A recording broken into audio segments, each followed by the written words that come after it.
Buenos días, mi nombre es María Inés Lorenzo, trabajo en Topaz, soy analista semi-senior y vamos a ver hoy los procesos automáticos de depósitos plazo fijo que existen en Topaz, así como el pago de intereses para este producto. Bueno, como hablamos, vamos a ver las funcionalidades de negocio depósito a plazo.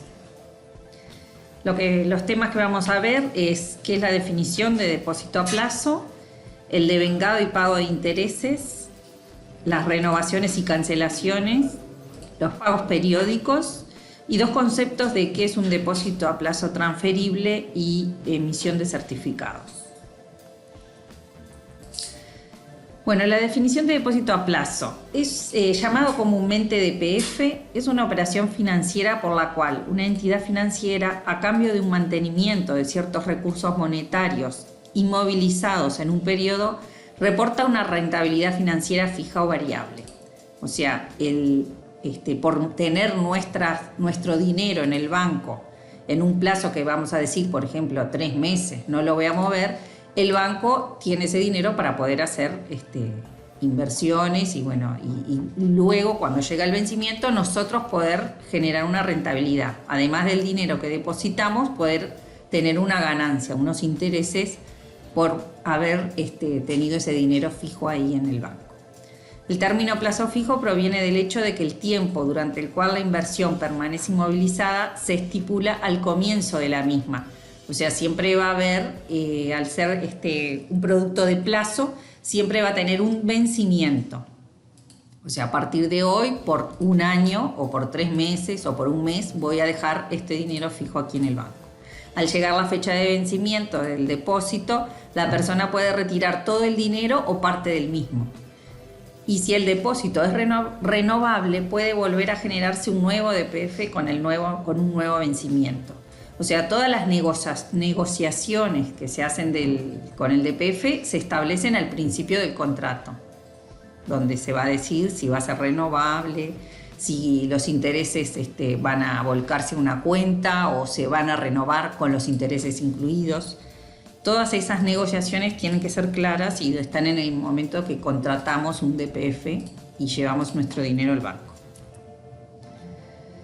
Bueno, los procesos automáticos típicos en Topaz para depósito a plazo fijo es el devengado, ¿no? El devengado es el mismo proceso que utilizamos para los préstamos. Ese proceso tiene la inteligencia de poder devengar los intereses plazos.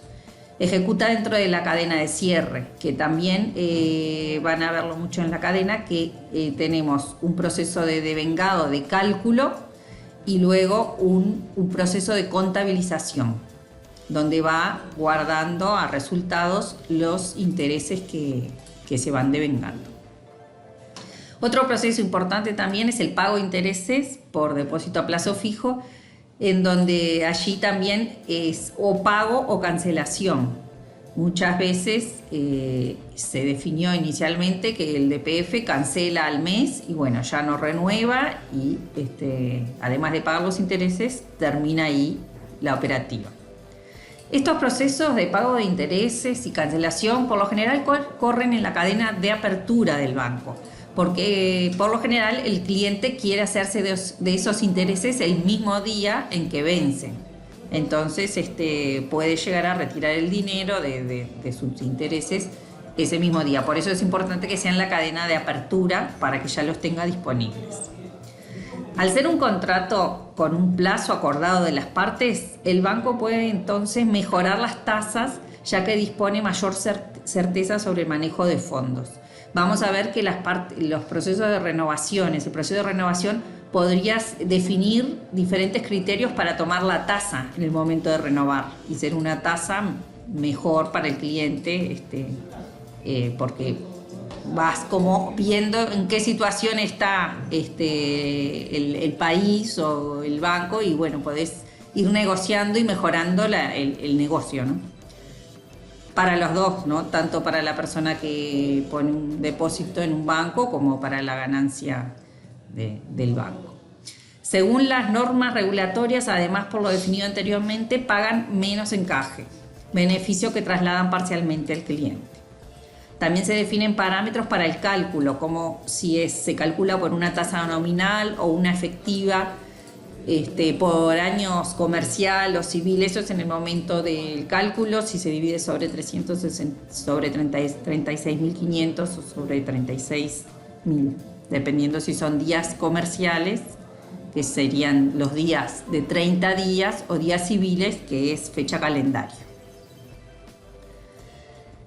Bueno, hablando un poco de las renovaciones y cancelaciones, al momento de constituirse se establece qué instrucciones van a realizarse al vencimiento. Estas modalidades pueden ser cambiadas en cualquier momento previo al vencimiento, ya que se tratan instrucciones del cliente. Eso podemos tener una operación topaz que antes del vencimiento modifique estas condiciones para que quede pronto el cambio de lo que se quiera hacer el día del vencimiento. Entonces, las tres modalidades básicas es que renueva por monto. Bueno, allí tenemos un campo 1659 en la tabla de saldos que tiene un concepto, y si indica M es que renueva por monto. O sea, llegado al vencimiento vamos a sumar el capital y los intereses generados y con ello obtener un nuevo capital, un nuevo DPF. Esto es, el cliente no se hace de los intereses, pero sigue apostando por tener una mayor rentabilidad, renovando siempre su depósito. Otra modalidad es renovar por capital. Allí el 1659 es igual a C y se acreditan los intereses a una cuenta vista. Esta cuenta vista muchas veces la vamos a encontrar indicada en el campo 1665 de saldos con el JTCOID de esa cuenta. O sea, va a tener el número de JTCOID que después nosotros podemos ir a saldos por medio de ese JTCOID y saber a qué contracuenta se vuelcan los intereses. Muchas veces vamos a ver en algunas instalaciones que el 1665 es 0. Eso quiere decir que van a utilizar la tabla de contracuentas. Esa tabla de contracuentas va a indicar para el proceso de renovación o de cancelación qué JTCOID se va a tomar. O sea, Topaz permite tener una tabla de contracuentas donde la contracuenta puede ser diferente según el negocio que se esté volcando. Por ejemplo, puedes tener una contracuenta distinta para el pago de préstamo o para el DPF. Y entonces por medio de esa tabla podemos indicar qué contracuentas va a usar cada operativa. Bueno, y una tercera modalidad es V1659B, que quiere decir que no renueva y al momento del vencimiento acredita el capital y los intereses en una cuenta vista. Pueden llegar a ver en alguna instalación la modalidad N. No sería muy recomendable porque el ente regulador, los DPFs no pueden quedar vencidos. O sea, esta opción dado que se trata de un pasivo del banco, no aplica la Generalidad de Depósitos a plazo. O sea, no es recomendable dejarlo en N porque pueden tener una observación del ente regulador. Vamos a mirar un poquito, antes de explicar los criterios de la renovación, cómo estaría definido en Topaz un DPF. Acá hice la sentencia para elegir el DPF. Vamos a trabajar con este DPF JTCOID 1743541. Es un DPF ya que tiene tipo de producto 4 y el 1604 es mayor a 0. Es un DPF que aún está creado. Acá van a ver diferentes conceptos. Este campo que hablábamos hoy, 1640, es el 59 es el que nos dice la modalidad. Este DPF en particular renueva por monto. Quiere decir que al llegar al vencimiento va a volcar los intereses a otro DPF que se va a sumar con el capital y va a ser un nuevo DPF sumando capital e interés. Este 1665 es lo que hablé hoy, que es una contracuenta. O sea, si nosotros vamos a saldos con el JTCOID de la contracuenta,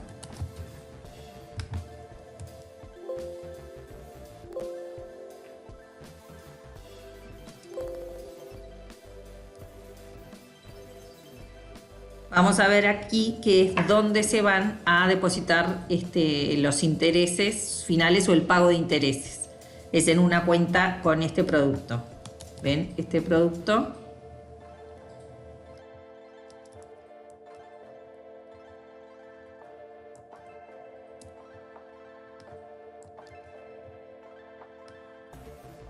El producto del DPF es 27101 y el producto de la contracuenta es 23011.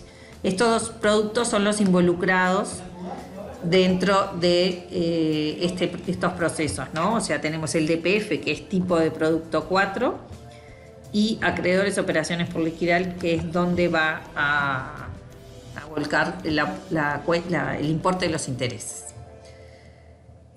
Como es una operación plazo, va a tener su tabla relacionada historia plazo. En la historia plazo, por ejemplo, de este ejemplo, vemos que tenemos el 20, vamos a ordenarlo siempre la historia plazo, conveniente ordenarla por fecha valor, para que nos queden bien los eventos que se realizaron. Entonces tenemos un primer evento, que es tipo MOV A, que es el alta del DPF. Acá tenemos, es un capital original 10 millones, una cuota, el divisor que hoy hablábamos 360, o sea, es con días comerciales. Este es el periodo y la tasa, 3.25. El vencimiento final, 17 de enero del 2020. Y después también vemos acá, bueno, por ejemplo, aquí este evento O es un recálculo que se hizo. La D es renovación de DPF y el AP es pago de intereses. O sea, acá vemos un DPF que tuvo un alta, una renovación y un pago. Si nosotros queremos ver cuál es el movimiento, bueno, perdón, como era de una sola cuota, acá tenemos el plan de pagos.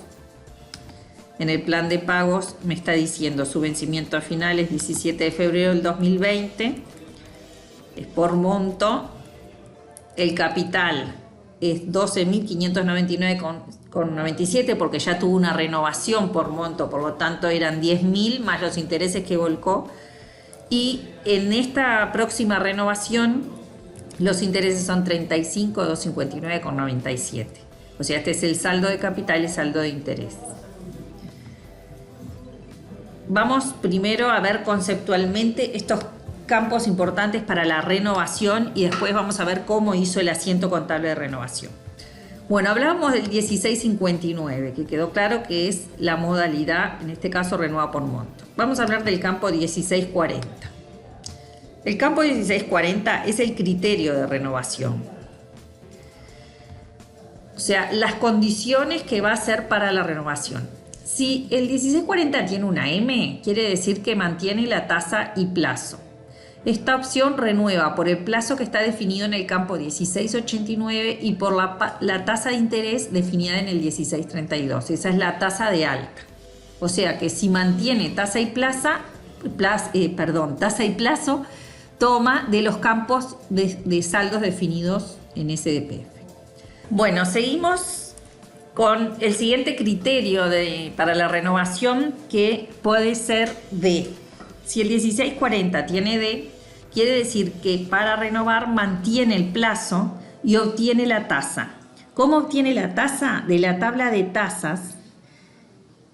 Entonces, o sea, mantiene el plazo, quiere decir, agarra el 1689, va a usar ese plazo y la tasa la obtiene buscando en la tabla de tasas por la suma de todos los depósitos para ese cliente y moneda. Esto es como para darle una mejor tasa al cliente, porque vamos a sumar todos sus depósitos, entonces el importe va a crecer y la tasa supuestamente va a ser mejor. En este caso, la tasa obtenida en la búsqueda se le suman los puntos de la tasa definidos en el saldo. El 1639 podés además decir, bueno, tu tasa fue 3,5, pero le sumo 0,02 puntos y termina siendo 3,52. O sea, podés sumar los puntos para darle un plus al cliente, una mejor tasa. Si el 1640 esté, quiere decir que mantiene el plazo y obtiene la tasa de la tabla de tasas, pero usando el importe de ese depósito a renovar, o sea, no de la sumatoria. Con D vas a tener un importe más grande. Con T, en caso que el cliente tuviera, el D es en caso que el cliente tuviera más depósitos, ¿no? Con T es, bueno, utilizamos el importe del depósito que vamos a renovar. Para el caso de D y T se considera la suma del monto del DPF, que es un campo con concepto 685, para incrementar o decrementar para buscar la tasa. Para obtener el nuevo importe de renovación se considera el concepto 685, que se le suma al monto del DPF. O sea, al obtener la fecha de vencimiento de depósito, puede caer un día feriado, en cuyo caso existen 3 criterios. Mantener el día, aunque sea feriado, que el depósito vence en la fecha obtenida, aunque sea feriado, o utilizar el día hábil anterior. Estos distintos criterios se utilizan con las opciones del campo con concepto 685. Bueno, acá tenemos, explicando un poco más, se modifica la fecha de vencimiento del depósito al primer día hábil menor a la fecha obtenida o al día posterior. O se modifica la fecha de vencimiento de depósito al primer día hábil mayor a la fecha obtenida. Son diferentes opciones de calcular la fecha y eso depende de la instalación. Bueno, la modalidad de pago de intereses puede ser al vencimiento o también utilizando el proceso de pago periódico de intereses con un periodo constante o acordado con el cliente. También existe otra modalidad que es por operación de tiempo real, cuando se hace el pago de intereses adelantados al momento de constituirla. Acá hablábamos lo que hoy comentamos, en microfinanzas es 9314, el tipo 4, el que define el tipo de producto depósito plazo, y en banking 1785. Dejé acá unos select con el ejemplo de la PPT que estamos, de la base que estamos mostrando, y voy a mostrar, por ejemplo, volvemos a la historia a plazo, en donde en este caso se muestra la renovación. Bueno, aquí en la historia a plazo, como todos conocen, tenemos los 3 campos importantes para ir a buscar el movimiento contable: fecha de proceso, 20 de enero del 2020, número de asiento, esta renovación se hizo en el asiento 560-489, y la sucursal en el campo 700, es la sucursal del movimiento, la sucursal 701. Si yo veo movimientos contables con esos 3 campos, voy a ver aquí los movimientos. Entonces, bueno, vamos a tratar de entender qué se hizo con este asiento. Bueno, en este asiento, el producto 2701, que era el que habíamos visto que era de DPF, se hace un débito por 10.000, porque se hace la cancelación. Después tenemos, se lleva al rubro de resultados un débito por 2.599.097, que son los intereses. Estos 10.000 de aquí arriba cierran con este crédito de 10.000, que es el pago del DPF. Y aquí están los intereses. Ustedes dirán, ¿cómo pago de DPF si hacemos una renovación? Pero de todas maneras, dentro de la cuenta de intereses, o sea, de la cuenta vista, hacemos un pasaje del capital para que si hacemos un estado de cuenta, se vea que el 20, en este caso el 20 de enero del 2020, hay un movimiento en donde van a ver que es como que cancela el depósito y vuelve a crearse, para indicarle al cliente que fue fecha de renovación. Entonces acá vemos que en este rubro contable, que es la cuenta vista, que hoy habíamos hablado del 23011, tenemos 10.000 que cancela y se vuelve a constituir el depósito por 12.599.097, que vendría a ser el nuevo DPF con los intereses, 10 millones más 2.599.000. se constituye aquí la renovación del nuevo DPF. Y así vamos viendo cómo el cliente va obteniendo un beneficio, ¿no? Porque había empezado con un depósito de 10 millones y ahora ya va a 12.599.000. O sea, va incrementando su negocio en el banco. Lo que nos queda entonces ahora es nada más que estas definiciones. Existen, por si escuchan en alguna instalación, existen depósitos a plazo transferibles. Implica que el beneficiario del depósito puede durante el plazo de vigencia del mismo transferir el mismo a un tercero, por ejemplo negociando el mismo. En este caso la operativa debe tener previsto un cambio de titular y es de conocimiento, o sea, va a haber como un nuevo contrato, ¿no? No es algo que sea transparente, se van a ver las partes involucradas en este nuevo negocio. Después van a escuchar quizás emisión de certificados. Se trata de la emisión por parte del banco de un documento en el cual da constancia del dinero depositado y el portador podrá negociar o exhibir, o sea, estos depósitos tienen asociado siempre un certificado que es, bueno, yo tengo ese dinero en tal banco, bueno, tengo un comprobante donde voy a poder negociarlo. Hemos visto los procesos automáticos de depósito a plazo fijo, algunos conceptos sobre este producto y bueno, espero que les haya quedado claro. Cualquier consulta.